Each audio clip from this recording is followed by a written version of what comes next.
जिसने पूरे देश का नाम रोशन किया, उस परिवार ने, उसका अवार्ड सारा ख़त्म हो गया, टूट गया, चकनाचूर हो गया है।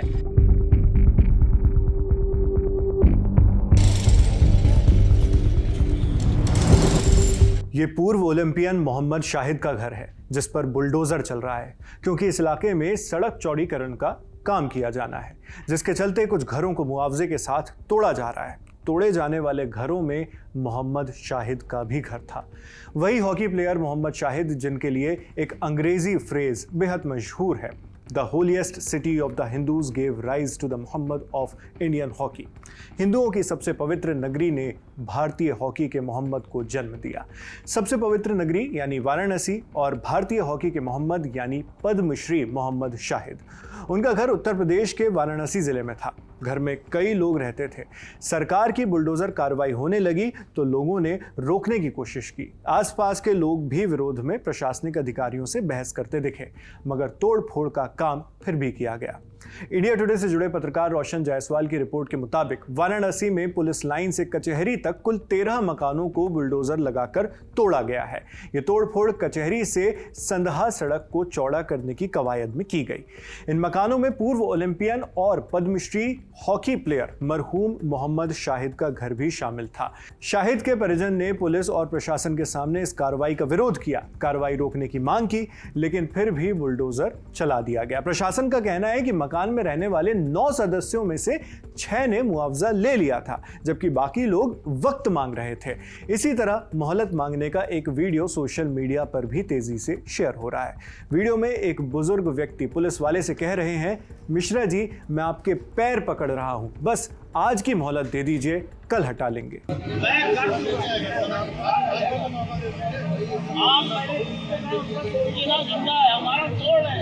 हमारा तोड़ है मित्रा जी, मैं आपसे पैर पकड़ रहा हूँ, मैं हटा रहा हूँ, मैं हटा रहा हूँ, मेरी मजबूरी समझिए, मैं आपको आज पर हटा दूंगा, केवल आज पर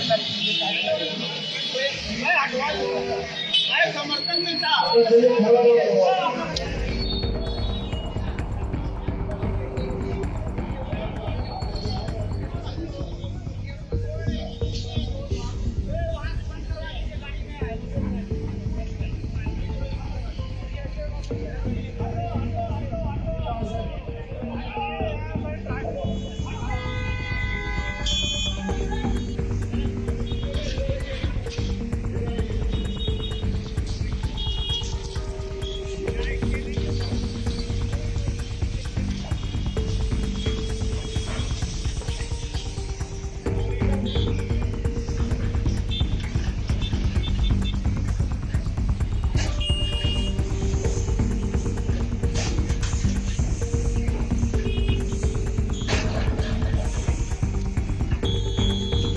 यह वीडियो यूपी के प्रमुख विपक्षी दल समाजवादी पार्टी के अध्यक्ष अखिलेश यादव ने भी शेयर किया। उन्होंने अपने ऑफिशियल एक्स हैंडल से ये वीडियो पोस्ट कर कहा, जुल्म करने वाले ये ना भूलें, नाइंसाफी की भी एक उम्र होती है।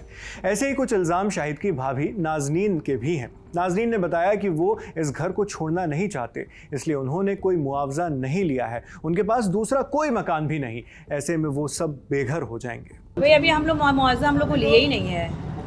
जी, हम लोग मकान ही नहीं है, तो कहाँ मकान ही नहीं हम लोगों के पास है। अच्छा, तो अभी कहाँ जाएंगे आप? देखिए कहाँ जाते हैं, क्या कहें, अभी सामान ही मेरा है, वहाँ उसमें है। कितने लोगों का परिवार यहाँ रह रहा था? बस हम दो, एक मेरे साथ मेरे जेठ है, तो शादी नहीं की, हम रहते हैं उनके साथ। बस सब लोग। बच्चे वगैरह कहाँ रहते हैं? 2 बच्चे मेरे यही अभी पढ़ाई कर रहे हैं, एक जॉब कर रहा है, एक तो प्राइवेट है, एक पढ़ाई कर रहा है। इस विरोध के बावजूद उस मकान को तोड़ा जा रहा था। तब नाजनीन और मोहम्मद शाहिद की भतीजियां इस तरह उदास होकर दूर से ये कार्रवाई देख रही थी। उन्होंने अपनी जो परेशानियां बताई थी उन्हें सुना नहीं गया।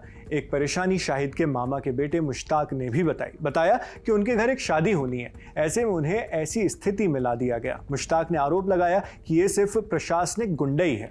यहाँ लड़की की शादी है 10 तारीख से लेके और करीब वही जो है 17 के आसपास जो है लगेगा, और उसमें तोड़ के सब बर्बाद कर दे रहे हैं। दूसरी बात, इसमें जो भाई रह रहे हैं जिन्होंने स्टे भी लिया है, इनके पास पूरे बनारस में या पूरे भारतवर्ष में कहीं भी 1 इंच ज़मीन भी नहीं है। आप यहाँ से तोड़ के निकाल दोगे, सड़क पर आ जाएंगे, ये कहाँ जाएंगे? गवर्नमेंट का ये कहना है कि पुनर्वास, लैंड एक्विजिशन के साथ साथ पुनर्वास भी उसमें लगा हुआ है। तो आप उसको पुनर्वास करते, कहीं 2-1 कमरे का मकान दे देते, वो शिफ्ट हो जाता, तब आप कहीं तोड़ते। लेकिन ये ज़बरदस्ती प्रशासनिक गुंडाई के बल पे तोड़ रहे हैं। पांडेपुर चौराहा से 300 मीटर आगे तक आजमगढ़ रोड पर 21 मीटर इन्होंने लिया है, और यहाँ पर ये 25 मीटर ले रहे हैं। इसलिए ले रहे हैं कि यहाँ से इस चौराहा तक, मतलब पुलिस लाइन चौराहा से कचहरी चौराहा तक, यहाँ 75% आबादी मुस्लिमों की है, और वहाँ पर जो है 90 से 95% वोटर बीजेपी के हैं। तो आपने वहाँ तो कर दिया, यहाँ नहीं किया। अभी हमने केके सिंह से कहा इधर से, तो कह रही शासन से हुआ। हमने कहा फिर आप झूठ बोलते हो, शासन से नहीं, उन्होंने किया, क्या नाम है, उनको हस्तक्षेप किया जायसवाल जी। तो अगर उन्होंने हस्तक्षेप किया तो वही चीज़ तो बाकी पर लागू होना चाहिए था ना। मुश्ताक ने यह भी आरोप लगाया कि मुस्लिम बाहुल्य इलाके में जानबूझकर सड़क को 21 मीटर की बजाय 25 मीटर चौड़ा किया जा रहा है। उन्होंने योगी सरकार के राज्य मंत्री रविंद्र जायसवाल पर इल्जाम लगाया कि वही इसके लिए जिम्मेदार है। रविंद्र जायसवाल वाराणसी जिले के ही हैं। वाराणसी नॉर्थ सीट से वो विधायक हैं। इस बुलडोजर कार्रवाई के दौरान पत्रकार रोशन जायसवाल पहुंचे। वहां मौके पर उन्हें पद्मश्री विजेता और पूर्व ओलंपियन मोहम्मद शाहिद के सगे बड़े भाई राजू मिले। राजू ने भावुक होकर बताया कि जिस शख्स ने पूरे देश का नाम रोशन किया, उसके सारे अवार्ड चकनाचूर हो गए। कि क्या अभी इस मकान को लेके स्टेटस है, और आप लोग की कल बातचीत भी हुई थी, काफ़ी आपस में हॉट टॉक भी हुई थी। बात हुई थी, हमने ये क्या था, मकान तो सभी का टूटना है, चौड़ीकरण होना ही है, लेकिन हमारे परिवार में शादी है अक्टूबर में, 1 महीने की छूट दे दी जाए, हम लोग तो मकान खाली कर देंगे। और थोड़ा खाली हो गया, शादी ब्याह का सामान रखा है, लेकिन उसके बाद भी प्रशासन नहीं माना। स्टे भी लिए हुए थे कि कहीं आके प्रशासन तोड़ देना, सामान घर द्वार तोड़ देगा तो आदमी कहाँ जाएंगे। हमने अधिकारी से ये भी बात कहा कि अगर आपके यहाँ घर में भेजा कि सामान बाहर निकाल लो, घर से बाहर सामान निकाल लो, तो हमने कहा सामान निकाल के कहाँ रखिएगा आप, सारा सामान हमारा ख़राब हो जाएगा। अवार्ड वगैरह वैसे ही चूर हो गया, ख़त्म हो गया। जिसने पूरे देश का नाम रोशन किया उस परिवार ने, उसका अवार्ड सारा ख़त्म हो गया, टूट गया, चकनाचूर हो गया है।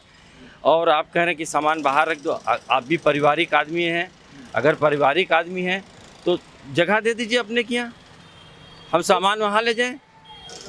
इस मकान में बताया जा रहा है कई हिस्सेदार हैं, करीबन 9 लोग हिस्सेदार हैं। उन लोगों ने पैसा ले लिया था, कुछ लोगों ने, हाँ, लेकिन हम 2 भाई रहते हैं इसमें परमानेंट। पुश्तैनी मकान है, मेरी माँ का मकान, उसके पहले उनकी माँ का मकान था, समझ रहे हैं आप। तो आप लोगों ने ना तो मुआवजा लिया, हाँ, हम लोगों ने मुआवजा नहीं लिया था, बस इसी बेसिस पे कि शादी ब्याह बीत जाए तो मुआवजा ले लेंगे। मकान तो टूटना है, ये चौड़ीकरण तो है, लेकिन प्रशासन नहीं माना, गिरा दिया मकान। तो अभी क्या अभी इसी मलबे में ही आप लोग अंदर जैसे हाँ, अभी है, कहाँ जाएंगे। आरोप गंभीर है, इसलिए इसमें प्रशासन का भी पक्ष लेना जरूरी है। मामले पर वाराणसी के एसडीएम सिटी आलोक वर्मा ने अपनी बात रखी। उन्होंने कहा कि सड़क चौड़ीकरण में जिन लोगों को मुआवजा दिया जा चुका है, सिर्फ उन्हें ही हटाने की कार्रवाई की जा रही है, मगर बुलडोजर के इस्तेमाल के चलते थोड़ी बहुत टूट फूट इधर उधर भी हो सकती है। ये रोड वाइडनिंग का काम चल रहा है, और रोड वाइडनिंग में जिनको हमने पैसे दे दिए हैं, उनके मकानों को हटाने की कार्रवाई चल रही है। क्या किसी तरीके का कोई विरोध वगैरह या नापी से ज़्यादा तोड़ने की बात सामने आ रही है क्या? नहीं, ऐसा नहीं हो सकता, क्योंकि एक तो उसको ऐसे भी ले सकते हैं कि जेसीबी है, तो जेसीबी से अगर तोड़ेंगे तो थोड़ा बहुत इधर उधर हो जाता होगा, मैं उससे इनकार नहीं करता, लेकिन किसी का अनर्गल नहीं तोड़ा जा रहा है। पद्मश्री मोहम्मद शाहिद की मकान को तोड़ने की बात थी, फिर अभी काम रोक दिया गया, वजह क्या?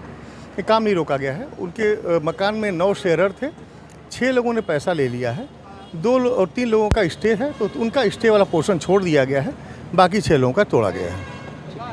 और मेरा उनसे कुछ और भी, कितने मकान और दुकान थे जिन पर आज कार्रवाई हुई है? लगभग 13 मकान है। और मोहम्मद शाहिद के यहाँ ऐसा कुछ नहीं। मैंने उनके परिवार से भी कहा कि शादी है आपके घर में, आप 12-13 दिन का वक्त ले रहे थे। मैंने कहा मैं बिल्कुल देने के लिए तैयार हूँ, हमें कुछ चीज़ें दे दें, जैसे अकाउंट नंबर दे दें, आधार कार्ड दे दें और पैन कार्ड दे दें, हम आपको छोड़ देंगे, कोई इशू नहीं रहेगा।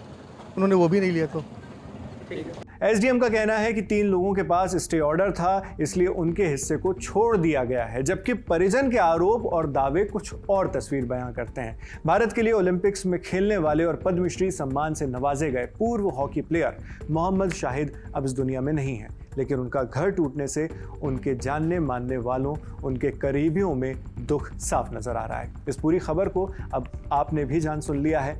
आप इस मामले पर क्या सोचते हैं, हमें कमेंट बॉक्स में लिखकर जरूर बताएं। मैं हूं शेख नावेद, देखते रहिए दी लंदन टॉप।